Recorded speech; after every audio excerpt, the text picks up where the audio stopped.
The barn doors groaned open and sunlight spilled across decades of dust.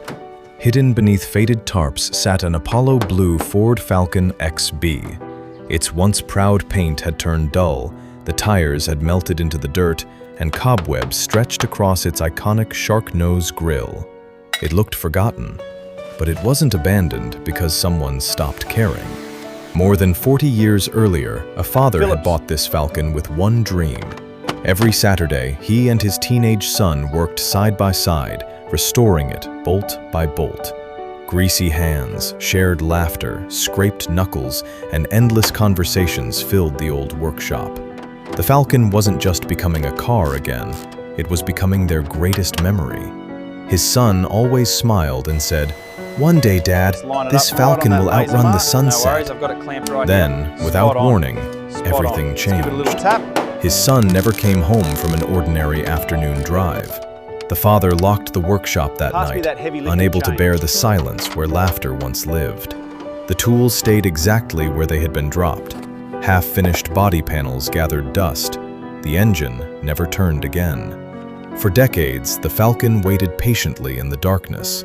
When restorers finally uncovered it, they worked with quiet respect. Every rusty bolt, every faded panel, every worn piece of trim carried the fingerprints of a dream left unfinished. As they removed the driver's seat, a small envelope slipped onto the floor.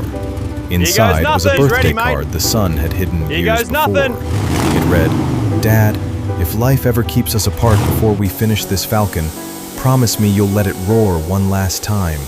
When you hear that engine, you'll know I'm riding beside you." Not a single person in the workshop spoke. Months later, the Apollo blue paint shimmered under bright Australian sunshine once again. The chrome reflected the sky. The restored Falcon looked exactly as the two of them had imagined all those years before. The mechanic turned the key. The rebuilt 351 Cleveland came alive with a deep, thunderous roar that echoed through the workshop and across the open fields. No one cheered. Some quietly wiped away tears. Because on that day, it wasn't just a legendary Falcon returning to the road. It was a father's promise, finally kept.